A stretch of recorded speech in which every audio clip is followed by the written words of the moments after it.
তোমার গ্র্যাজুয়েশনের জন্য বাবা মাকে বাসায় বসায় রাখবে না। আমাকে একটু ভাবতে দাও। আর কত ভাববা তুমি? তুমি চাওটা কি ঈশান? আমি মরে যাই? ঠিক আছে, তোমার ভাবতে হবে না। আরে যাবো না বলছি নাকি, বসো। আচ্ছা একটা কথা বলি, রাগ করবা না প্লিজ। বলো, রাগ করবো কেন? তুমি বাবার সাথে কথা বলার সময় মাথা একটু ঠান্ডা রাখবে। আসসালামু আলাইকুম। ওয়ালাইকুম আসসালাম। কি করো তুমি? আমি এলএলবি তে লাস্ট ইয়ারে আছি।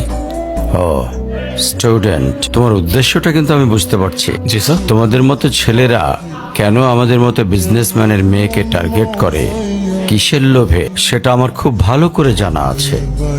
বাবা কি বলছো এসব? তুমি চুপ করো। তোমার ফ্যামিলিতে আর কে কে আছেন? বাবা মা দুজনেই আছেন, তারা আমার সাথে থাকে না। বাবা মাকে ছেড়ে চলে গেছেন নাকি মা বাবাকে? আপনি ঠিক কি মিন করতে চাচ্ছেন আমি ঠিক বুঝলাম না স্যার। আই মিন ক্যারেক্টারের প্রবলেমটা কার ভেতরে ছিল, তোমার বাবার না মার? আরে সমস্যা তো আপনার character. You don't even know the basic manners. কিভাবে কারোর সাথে কথা বলতে হয় সেই ভদ্রতাটাও শেখেন নাই আপনি। আমাকে আসছে আমার বাবা মা নিয়ে কথা বলতে। আর হোয়াট ইউ মিন ভাই তোমার মতো ছেলে? হ্যাঁ, কি টার্গেট করছি আমি? আপনার টাকা? অবভিয়াসলি। আপনার হয়তো আমার ব্যাকগ্রাউন্ড সম্পর্কে ধারণা নেই স্যার। আপনাদের মতো সো কল্ড বিজনেসম্যান আমার বাবার অফিসের লাইন দিয়ে দাঁড়িয়ে থাকে। আমি এখানে আসছি শুধুমাত্র ওকে ভালোবাসি বলে, সেকেন্ড কোনো উদ্দেশ্য সমান। তোমার ক্যারেক্টার সম্পর্কে আমি খুব ভালো করে জানি। তুমি রাস্তাঘাটে মাস্তানি করো, আর তুমি কি করে ভাবলে যে তোমার মতো একটা স্কাউন্ডারের হাতে আমার মেয়েকে তুলে দেব? তো আপনার মেয়েরে কে বলছে আমার হাতে তুলে দিতে? আমি বলছি বাসায় ডেকে আনছেন অপমান করতে। আপনার বাবা মাই তো আপনাকে ভদ্রতাটা শেখাইতে পারে। এই মুহূর্তে আমার বাড়ি থেকে বেরিয়ে যাও। Get out! ঈশান আমি তোমাকে বারবার বলছি বাবার সামনে রাগটা একটু কন্ট্রোল করে ভদ্রভাবে কথা বলতে। আমার জন্য এতটুকু করতে পারলা না? আমি বাবাকে অনেক কষ্ট করে ম্যানেজ করছি। তুমি জাস্ট একটাবার কি সরি বলো, সবকিছু ঠিক হয়ে যায়। আমি কেন সরি বল? উল্টো তোমার বাবাকে বলো আমাকে এসে সরি বলতে। ঈশান ফল্ট তোমারও ছিল, তুমি বাবার সাথে শাউট করছো। আর একটা সরি বলে যদি সবকিছু ঠিক হয়ে যায়, কেন সরি বলবা না? কারণ আমি সরি বলি না, আর বলবো না। বলছি তো বলবো না, ব্যাস। তোমার ইগোর জন্য না তোমাকে কিছু বলতে আমি ভয় পাই।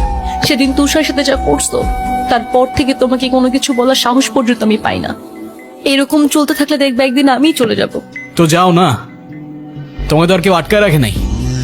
রাখছি, আমি আটকায় রাখছি। ঈশান প্লিজ একটু বোঝার চেষ্টা করো। তুমি বাবার কাছে গিয়ে একটাবার সরি বললে সব ঠিক হয়ে যাবে। আরে আমি সরি বলবো না ভাই, বলবো না আমি সরি। এটাই কি তোমার শেষ ডিসিশন? এখন কি তোমার পেন আর পেপারে সাইন করে বলতে হবে নাকি? ঈশান আমি যদি আজকে এখান থেকে চলে যাই, হয়তো আর কোনোদিন ফিরে আসবো না। আবে তো যাও না।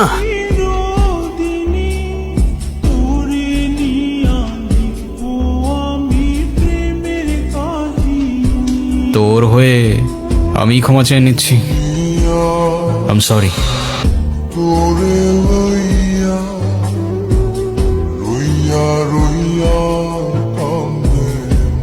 নূর, কি হয়েছে স্যার? আমার জেদের জন্য আমার মেয়ের লাইফটা শেষ হয়ে গেছে। অনু আমাকে অনেক বোঝানোর চেষ্টা করেছিল, আমি বুঝিনি। ভেবেছিলাম আমি যে ছেলেকে চুজ করব সেই হবে ওর জন্য বেস্ট। চাকরি, সরকারি চাকরিজীবী দেখে ভেবেছিলাম মেয়ের লাইফটা অ্যাটলিস্ট সিকিউর থাকবে। এটা ভাবিনি ভালো চাকরি থাকলেই ভালো মানুষ হয় না।